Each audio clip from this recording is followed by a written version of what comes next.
Doctor साहब जैसे हम बात कर रहे थे पहले, हमने बड़ी डिटेल अपने व्यूअर्स के साथ बात की। अब हम ये बात करेंगे कि पहले लोग होते थे वो कहते थे टाइफाइड टेस्ट करवा लें, फिर एक वक्त आया वो कहते हैं जी टाइफाइड जो है ना वो बंद, टाइफाइड वगैरह बंद हो गया, या इसको जिसका भी कराएं तो वो पॉजिटिव आ रहा था। तो पहले तो ये बता दें कि टाइफाइड के लिए जो टेस्ट का क्राइटेरिया है वो क्या है, अब टाइफाइड के लिए कौन सा टेस्ट होता है? टाइफाइड जो है ना हमारा बदकिस्मती से जो एरिया है ये पेंडेमिक के लिए यहाँ पर बहुत कॉमन है। ठीक है। तो जब नेचुरली हम उसको एक्सपोज होते हैं तो उसमें एंटीबॉडीज तो बंदे में बनती रहती हैं और फिर ये लाइफ लॉन्ग चलती हैं। ठीक है। तो इसलिए जो सीरोलॉजिकल इसके टेस्ट है ना वो इतना हमें पता नहीं देते सही इसका। ठीक। इसीलिए वो बंद हो गया, विडॉल टेस्ट बंद हो गया पहले, फिर टाइफाइड बंद हो गया। ठीक है। अब इसका गोल्ड स्टैंडर्ड जो है वो ब्लड कल्चर है। ठीक है।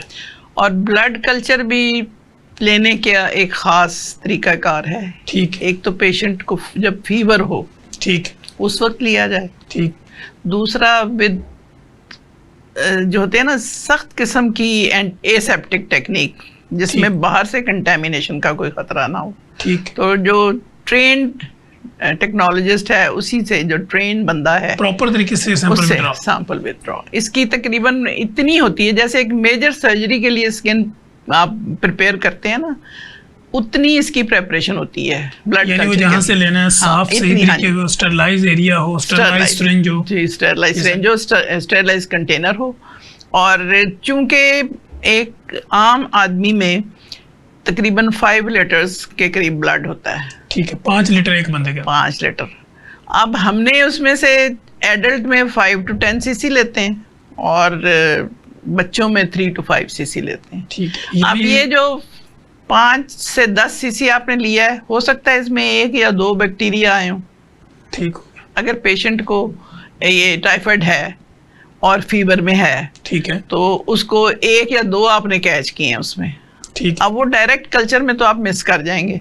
ठीक। तो इसलिए इसको हम ब्लड कल्चर बॉटल में डालते हैं जिसमें लिक्विड मीडियम होता है।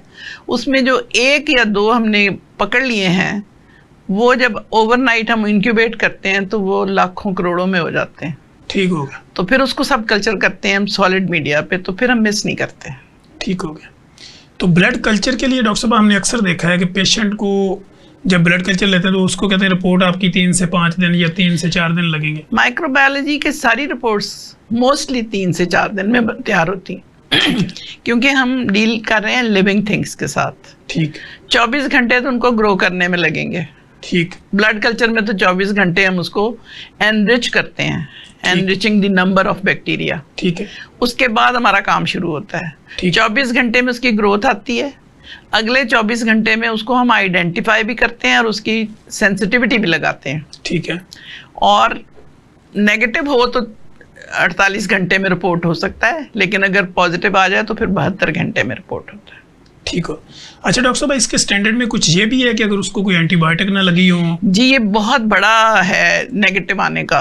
अगर आपने पेशेंट को स्टार्ट कर दिया एंटीबायोटिक और उसके बाद ब्लड कल्चर हमारे लिए करना बिल्कुल फजूल है, कोई फायदा नहीं है। फायदा नहीं है।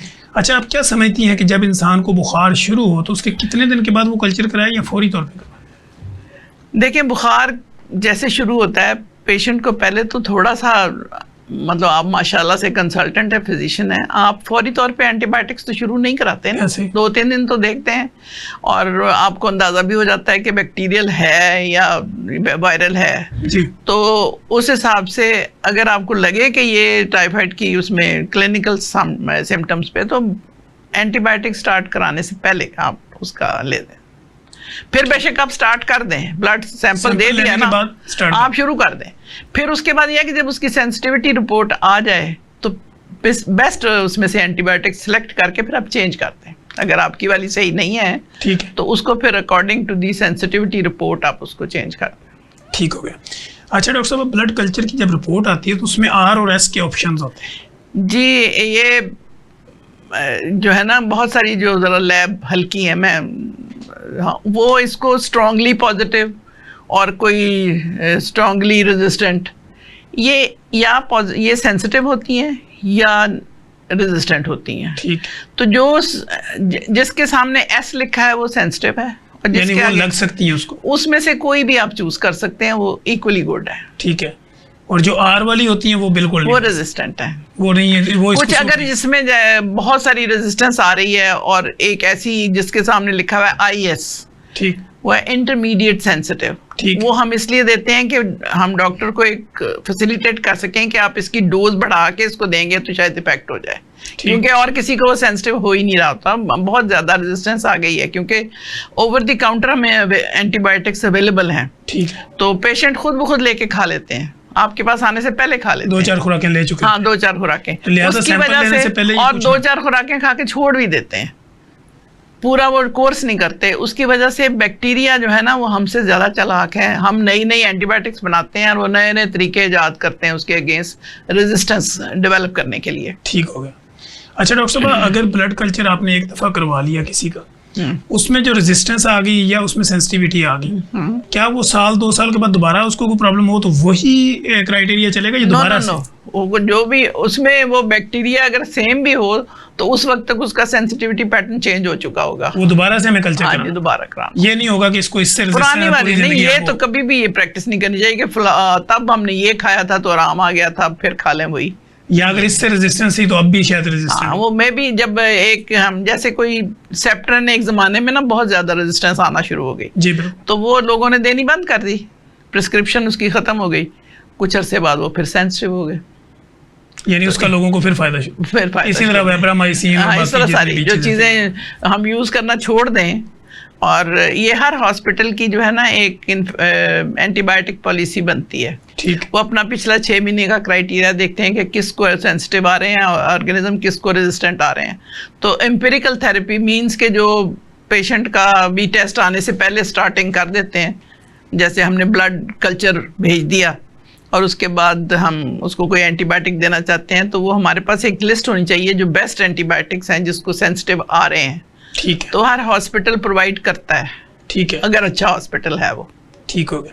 अच्छा डॉक्टर साहब, अब इसके बाद हम देखते हैं कि वायरल इन्फेक्शन की जब हम बात करते हैं तो डिफरेंट, जब लोग को ब्लड देने जाते हैं ब्लड बैंक के अंदर या उन्होंने बाहर किसी मुल्क में ट्रैवल करना होता है तो वो अपने टेस्ट के लिए जब जाते हैं उनकी कुछ स्क्रीनिंग होती है जी, जिसमें हेपेटाइटिस बी है, सी है या बाकी चीज़ें जो भी देखी जाती हैं।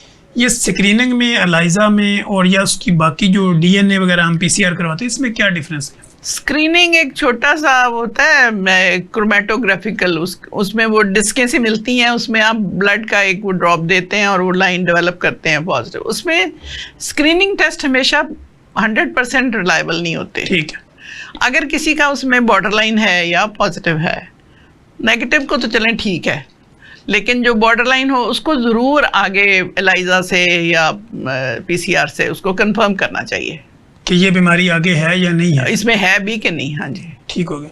अच्छा डॉक्टर साहब, एलाइजा के भी डिफरेंट स्टैंडर्ड्स होते हैं, एलाइजा का भी जो नॉर्मल वैल्यूज है डिफरेंट होती है हर लैब की? एलाइजा की किट्स किट्स के जो वो यूज़ कर रहे हैं ना, जो भी, ठीक है, मुख्तलिफ कंपनीज की वो होती हैं, मुख्तलिफ, फिर उनका अपना एक कट ऑफ पॉइंट होता है। ठीक हो गया।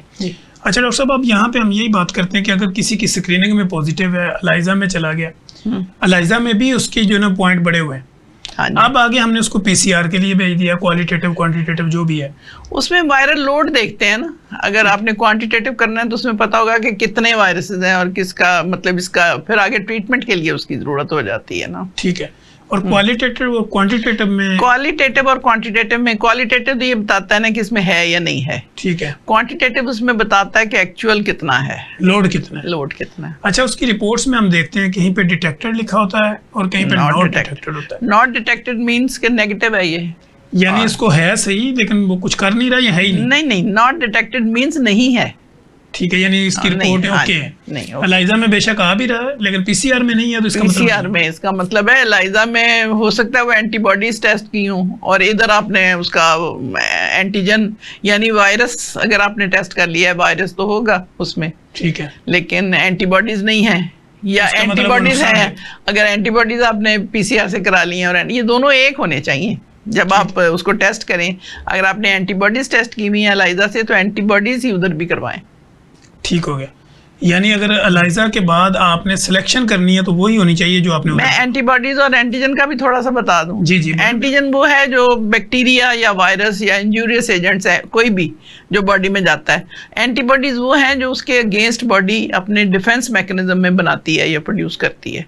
ठीक हो गया। तो अगर जैसे वायरल हेपेटाइटिस है, उसके कुछ जैसे बी है या सी है, एक दफा हो गया अगर और उसके बाद वायरस बेशक निकल भी गया तो एंटीबॉडीज तो इनकी रहती हैं, वो बॉडी में आती रहेंगी, वो रहेंगी जब भी स्क्रीनिंग होगी हाँ पॉजिटिव वो होंगी। हाँ जी। इवन अगर वैक्सीनेशन जैसे हेपेटाइटिस बी की कराई हुई है तो उसकी एंटीबॉडीज तो आपको रहेंगी, और जब उसका अगर कम हुई है एंटीबॉडीज तो फिर आपको दोबारा से वैक्सीनेशन करानी पड़ती है।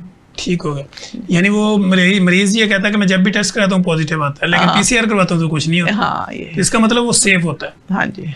ठीक हो गया। अच्छा डॉक्टर साहब, इसकी भी जो रिपोर्ट्स होती हैं हमारी, ये इसकी जो डीएनए हम करते हैं, ये पीसीआर वगैरह करते हैं, तो इसमें भी मिनिमम कितना टाइम लगता है, मैक्सिमम कितना है? इसका ये असल में ये टेस्ट कॉस्टली है, इसके साथ नेगेटिव भी लगता है पॉजिटिव भी लगता है, तो ये बैच में लगाते हैं। ठीक है। तो हर लैब का अपना एक प्रोटोकॉल होता है कि उन्हें हफ्ते में 1 दफ़ा करने हैं या 2 दफ़ा करने हैं, या अगर वर्कलोड ज़्यादा तो 3 दफ़ा करने हैं, या ऑल्टरनेट डेज पे करने हैं। ठीक है। तो उसके हिसाब से वो टाइम देते हैं कि इतने दिनों बाद आप ले जाएं। ठीक वो है। तो वो 1 घंटे 2 घंटे में सकता है, यानी लेकिन बैच के हिसाब से एक टेस्ट लगाएंगे उसके साथ पॉजिटिव लगेगा नेगेटिव लगेगा, 3-4 टेस्ट लगे, वो कॉस्टली बहुत पड़ जाता है लैब ठीक को, तो बैच में लगते हैं हमेशा, वो बैच की वजह से लेट होता है। बैच की वजह से लेट। ठीक हो गया। अच्छा डॉक्टर साहब, आजकल हम देख रहे हैं कि बढ़ते हुए लोड के साथ लोग जो ना वो डायबिटिक और प्री डायबिटिक, इसी तरह हम ओबेसिटी की बात करें, मोटापे की, तो वो भी बढ़ता चला जा रहा है। ऐसी सिचुएशंस के अंदर हम फास्टिंग इंसुलिन एक टेस्ट करवाते हैं समटाइम ये देखने के लिए, तो फास्टिंग इंसुलिन करवाने का भी बेहतरीन तरीका क्या है? उसका भी वही है कि 16 आवर फास्ट होना चाहिए। ठीक है। हाँ जी। उसको हम फिर जाके करवाएं तो उसका रिजल्ट ठीक है? हाँ, इंसुलिन लेवल कराएंगे ना तो फिर उसका पता चल जाएगा। अगर ठीक। उसमें आपने, मेरा तो ख्याल है कि उसमें पानी भी नहीं पीना चाहिए, बिल्कुल खाली पेट होना, हाँ जी, ताकि पता चले कि आपकी बॉडी के अंदर इंसुलिन का क्या हाँ रेट है। अच्छा डॉक्टर साहब, दूसरा एक टेस्ट जो आम मशहूर ज़माना है, HbA1c, उसको लोग ये कहते हैं कि 3 महीने वाला शुगर का टेस्ट जी। तो इसमें क्या चीज़ें हम देखते हैं, 3 महीने वाला इसको क्यों कहते हैं? इसलिए कि इसमें पिछले 3 मंथ्स में किसी वक्त भी अगर फ्लक्चुएशन आई होगी, ब्लड बॉडी में। शुगर हाई हुआ होगा, तो उसमें HbA1c आपकी हाई आ जाएगी। और अगर अंडर कंट्रोल जा रही है, डायबिटिक्स भी जो ऑन ट्रीटमेंट होते हैं वो भी HbA1c कराते हैं। उसका एक डिफरेंट लेवल है कि कंट्रोल डायबिटीज़ का, ठीक है। और नॉन डायबिटिक्स का एक कंट्रोल अपर लेवल और है, ठीक है। और प्री डायबिटिक्स का एक रेंज है, और जो ट्रू डायबिटिक्स हैं उनका भी एक रेंज है। ठीक हो गया। तो इसका भी कोई क्राइटेरिया है या ये जब मर्जी लिया जा सकता है सैंपल HbA1c? अगर बंदा एक अपने आप को चेक करना चाहता है तो एनी टाइम करा सकता है, इसका कोई वो नहीं है ना, इसको फास्टिंग चाहिए ना कुछ चाहिए, any time you can give. ये जैसे CBC का सैंपल देते हैं, ठीक है। CBC के सैंपल पे ये HbA1c हो सकती है। ठीक हो गया। इसमें डॉक्टर साहब हमने अक्सर ये देखा है कि हम जब ये करवाते हैं लोगों का ये नॉर्मल आ जाता है, ब्लड शुगर उसकी जब चेक करें क्लिनिकल ट्रायल के अंदर तो हम देखते हैं वो 300 प्लस 400 नहीं, ऐसे होता नहीं है। वो कहता जी मैं अभी जूस पी के आया था, शायद इसलिए ये भी हो सकता है ना कि वो अगर उसी वक्त जूस पिया हो तो थोड़ा सा तो ऊपर जाता ही है ना, ठीक है। तो वो नॉर्मल लेवल में। अच्छा, इसकी भी कट ऑफ वैल्यू आपने फास्टिंग लेना है ना, फास्टिंग को कंपेयर करें ना उसके हाँ, साथ, वो तो ब्लड शुगर फास्टिंग करेंगे तो फिर वो उसको HbA1c मिलेगी। अच्छा डॉक्टर साहब, दूसरी बात हम ये करते हैं कि मलेरिया, डेंगू जैसे कि वायरल डिजीज जब आती हैं, तो मलेरिया का जो टेस्ट होता है अगर वो करवाना है आपने, तो वो कब करवाना चाहिए? अगर मलेरिया लगता है कि 2-3 दिन से सर्दी लग रही है मरीज को, तब करवाना चाहिए? उसका भी जो है ना, पेशेंट का बेस्ट टाइम तो फीवर और राइगर्स में है, जिस वक्त उसको जो कपकपाहट है वो छिड़ी हो और फीवर हाई हो, ठीक है। बेस्ट तो वही है। लेकिन फिर भी अगर दूसरे टाइम भी लें तो आ जाते हैं। इसके CBC एक तो स्मीयर देखी जाती है, दूसरा सीरोलॉजिकल भी इसके टेस्ट आ गए हैं, ठीक है। उसमें भी जाके उसमें पॉजिटिव पता चल जाता है कि नहीं, ये नहीं पता चलता कौन सा मलेरियल पैरासाइट है, ठीक है, लेकिन ये पॉजिटिविटी आ जाती है। अच्छा, दूसरा डॉक्टर साहब हम डेंगू की बात करें, डेंगू चूँकि आजकल सीजन भी है और चल भी रहा है, डेंगू का एक टेस्ट तो हम वो करवाते हैं कि जी अभी करवाया, बस पता चल गया प्लेटलेट ऊपर नीचे हुआ। इसके अलावा बाकी इसकी आगे क्या डिटेल है? उसके वायरस के टेस्ट भी है ना, ठीक है, H1N1 कुछ उसका है, वो जो आगे भी हम आगे भी उसको भी हम कर सकते वो कर सकते हैं। अच्छा डॉक्टर साहब, अब हम ये देखते हैं कि बायोप्सी लोगों के जहन में होता है। जी। अक्सर मरीज ये आते हैं, वो कहते हैं जी मेरा ऑपरेशन हुआ, कोई रसोली निकली, डॉक्टरों ने आगे फिर उसमें से कोई सैंपल निकाल के भेज दिया लैब के लिए, तो वो क्या चीज़ होती है, या मरीज को समझाने के लिए कि वो उसका आप क्या देखना चाह रहे हैं? ये हिस्टोपैथोलॉजी एक स्पेशलिटी है, उसमें ये जो भी जिस्म का हिस्सा है, एक तो जो जहाँ भी वो निकाला जाएगा उसको फौरी तौर पे उसको प्रिजर्वेटिव में डाला जाता है। ठीक। वो फॉर्मेलिन का जो कंटेनर है वो हर थिएटर्स में अवेलेबल होते हैं, ठीक। वो उसमें वहीं डाल देते हैं, फिर वो हिस्टोपैथोलॉजिस्ट के पास पहुंच जाता है, फिर उसके कुछ दिन लगते हैं उसको फिक्स करने में, और उसको कटिंग और स्टेनिंग, और 6-7 दिन का प्रोसेस है ये। ठीक है। उसके बाद फिर उसकी रिपोर्ट होती है। उसमें ये है कि देखा जाता है कि भाई ये सेल्स जो हैं बंदे के नॉर्मल हैं या कोई कैंसरस चेंज है, मैलिग्नेंट चेंज उसमें है, तो ये उसको देखा जाता है इसमें। ठीक हो गया। अच्छा डॉक्टर साहब, जैसे कोलेस्ट्रॉल की हमने बात की थी, कोलेस्ट्रॉल में एक टेस्ट तो लोग सिंपल ये करवाते हैं कि जस्ट कोलेस्ट्रॉल करवाना, एक होता है लिपिड प्रोफाइल। जी। लिपिड प्रोफाइल के लिए खाली पेट होना जरूरी है या कोलेस्ट्रॉल के लिए भी खाली पेट होना जरूरी है, क्योंकि ये लिपिड प्रोफाइल में कोलेस्ट्रॉल भी आता है, ट्राइग्लिसराइड्स भी आती हैं, HDL, LDL ये सारे आते हैं। ठीक है। लेकिन ये लिपिड के जितने टेस्ट हैं ये बगैर खाए पिए ही आएंगे तो आपके सही होंगे, अदरवाइज उसमें चेंज आ सकती है। यानी कितनी फास्टिंग होनी चाहिए आपके? मैंने आपसे पहले भी जिक्र किया था 14 आवर फास्ट, कम से कम 14 आवर्स कुछ ना खाया हो, पानी शानी ना पिया और आप सैंपल भी 9 बजे अगर आपने रात को खाना खाया है तो 11 बजे सैंपल दें सुबह, उसका बेहतरीन रिजल्ट आएगा। हाँ जी। ठीक हो गया।